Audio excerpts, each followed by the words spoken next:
Shalom, jumpa kembali dengan saya Roni Suwono. Ini adalah channel pribadi saya. Sahabat yang saya kasih, Anda yang suka menonton video saya, jangan lupa like setiap kali menonton. Bagikan juga kepada sahabat-sahabat yang Anda cintai, agar semua sahabat-sahabat kita mendapat berkat yang sama. Beri komen yang sopan, komen yang membangun, dan tekan tombol loncengnya agar setiap Anda yang sudah menekan tombol loncengnya tidak pernah ketinggalan dari setiap video baru yang saya tayangkan lewat channel pribadi ini. Selamat menikmati. Shalom.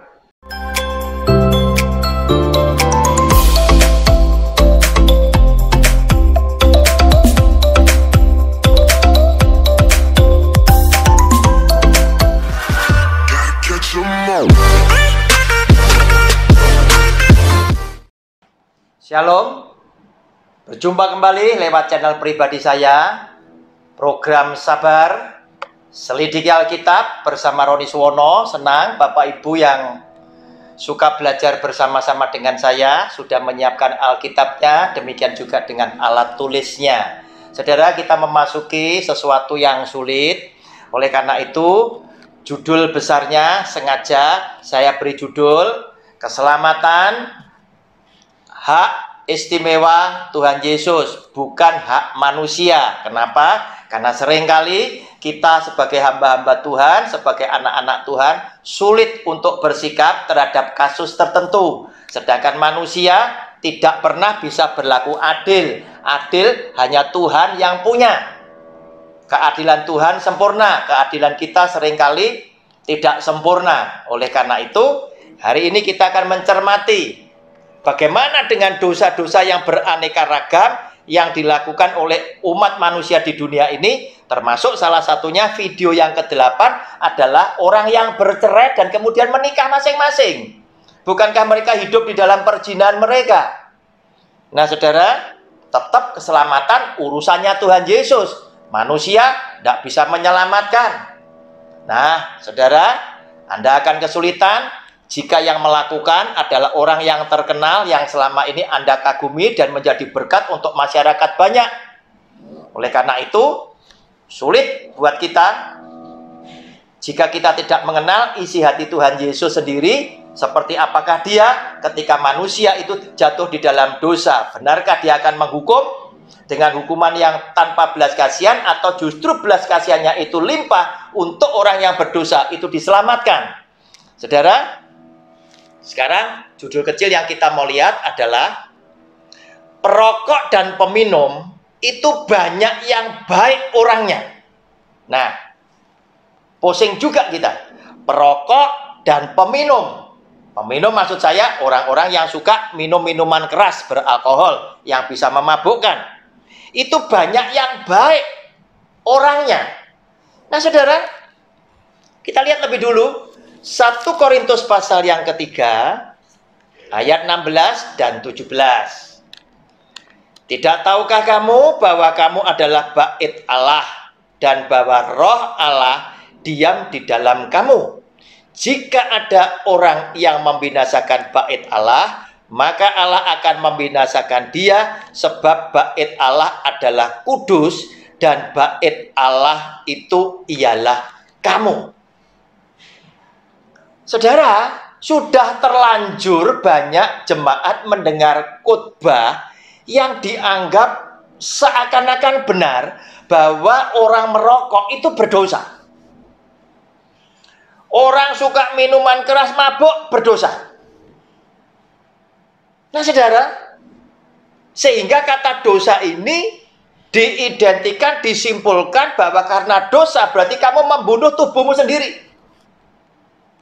Dan kalau diklopkan dengan firman Tuhan ini, ayat 17, jika ada orang yang membinasakan bait Allah, maka Allah akan membinasakan dia. Seakan-akan klop, sebab bait Allah adalah kudus, dan bait Allah itu ialah kamu. Saudara, Kalau saya tidak ngambil dari kata membinasakan, karena rokok tidak sehat kemudian membinasakan, bukan itu kalau saya. Tetapi sekali lagi, pandangan atau pengajaran saya belum tentu juga tepat, belum tentu juga benar. Karena apa yang menjadi pandangan saya juga belum tentu semuanya orang akan setuju.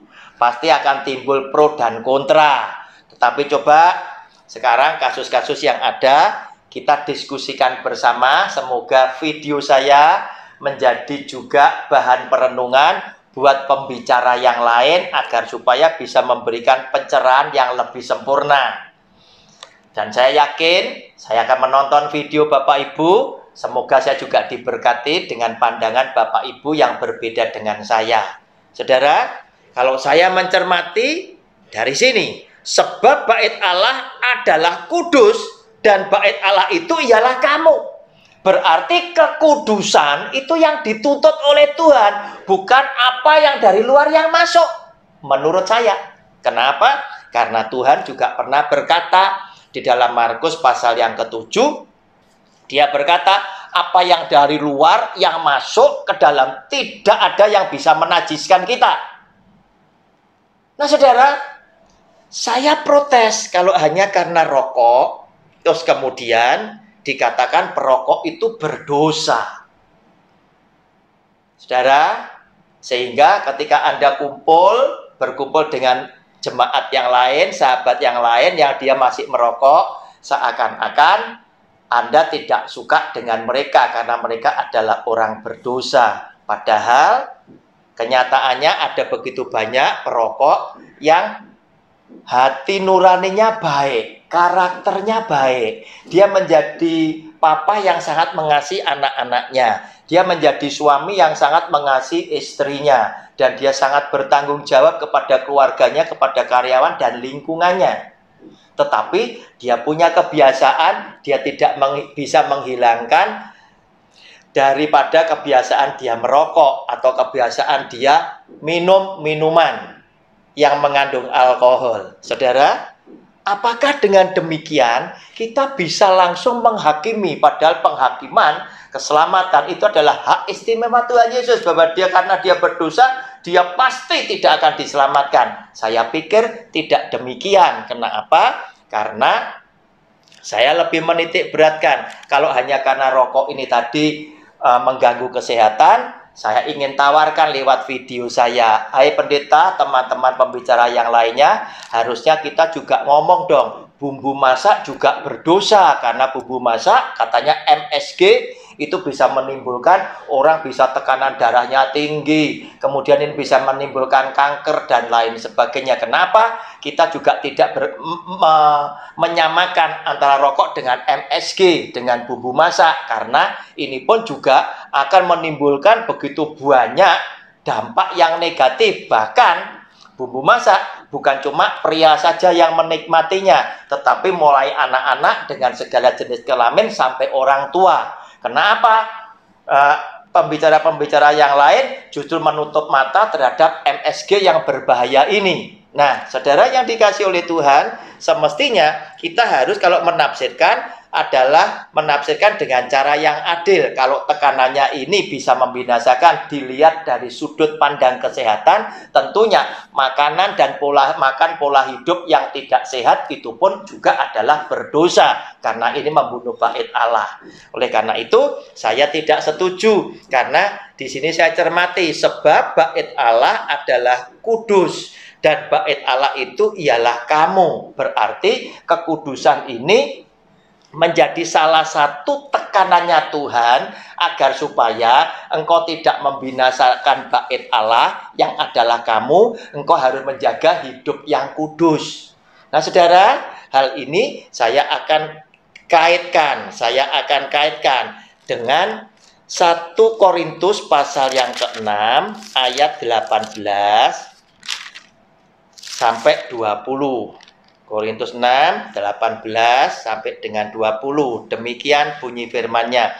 Jauhkanlah dirimu dari percabulan. Setiap dosa lain yang dilakukan manusia terjadi di luar dirinya. tetapi orang yang melakukan percabulan berdosa terhadap dirinya sendiri. Saudara, kenapa kalau dikatakan seperti ini?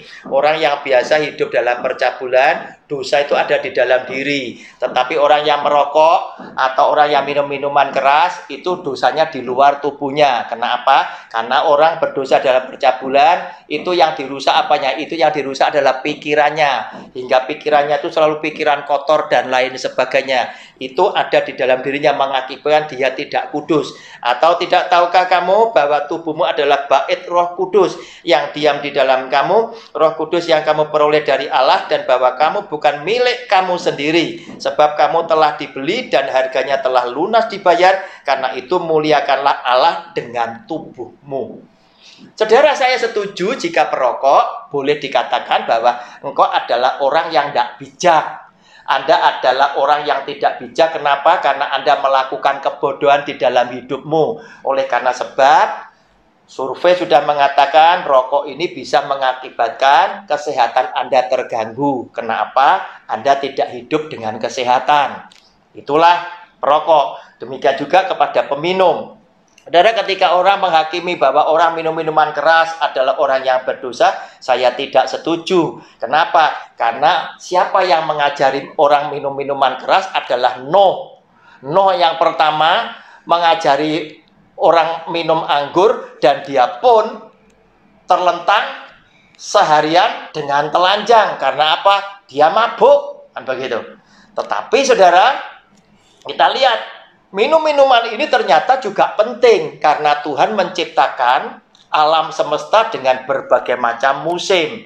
Di tempat-tempat yang dingin sudah pastilah orang pakai pakaian dingin. Tetapi apa artinya pakaian dingin itu dipakai? Seringkali juga tidak bisa menghangatkan tubuh. Oleh karena itu, orang-orang yang tinggal di tempat yang dingin, di negara yang dingin, juga harus dibantu dengan sedikit minuman yang mengandung kadar alkohol yang tinggi untuk menghangatkan tubuh. Namun apa yang menjadi efek negatifnya? Bahwa minuman-minuman yang mengandung alkohol itu bisa juga sama seperti rokok, membuat pemakainya pelan-pelan itu kecanduan, itu ketergantungan, sehingga mereka tidak bisa melepaskan dari kebiasaan-kebiasaan seperti itu. Oleh karena itu, maklumi karena mereka tinggal di sana. Sedangkan kita tinggal di sini, sebetulnya kita sudah tidak perlu minum minuman seperti itu lagi. Namun pergaulan antar bangsa dan lain sebagainya, akhirnya budaya dari sana masuk ke sini, budaya sini masuk ke sana, dan lain sebagainya. Jadilah dunia yang semacam ini. Namun saya tetap yakin, saudara yang dikasih oleh Tuhan, bahwa apa yang dilakukan oleh para perokok, peminum, saya tidak setuju kalau itu dimasukkan sebagai kategori mereka adalah orang yang berdosa. Kenyataannya apa?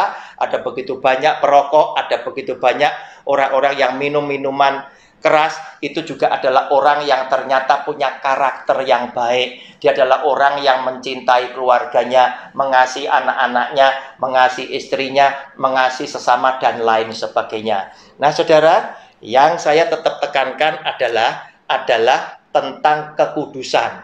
Salah satunya, bahayanya adalah justru percabulan ini yang bisa membinasakan bait Allah.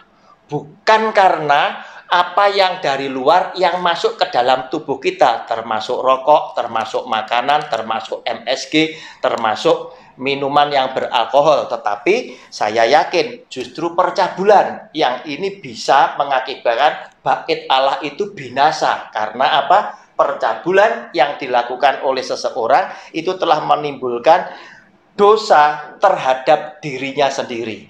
Nah, saudara yang dikasih oleh Tuhan, kenapa? Karena itu terjadi di dalam diri kita sendiri, di dalam alam pikiran kita. Orang yang suka berbuat cabul pasti pikirannya jadi kotor, pikirannya jadi berdosa, pikirannya jadi cabul dan lain sebagainya. Tetapi rokok dan minuman itu hanya semata-mata karena ini ada zat adiktif yang membuat orang jadi tergantung. Oleh karena itu, dia menjadi orang yang terjerat dengan kebiasaan buruk yang seharusnya harus segera dia tinggalkan. Saudara yang dikasih oleh Tuhan, Oleh karena itu, ada begitu banyak dosa-dosa di sekitar kita yang seringkali kita sulit untuk bersikap. Kita sulit sekali untuk mengambil keputusan. Oleh karena itu, izinkan keselamatan adalah hak istimewa Tuhan Yesus dan bukan hak manusia. Kenapa? Karena ada begitu banyak keterbatasan manusia untuk bisa mengambil sikap dengan benar dan tepat untuk kasus-kasus tertentu. Shalom, Tuhan Yesus memberkati kita. Haleluya, amin.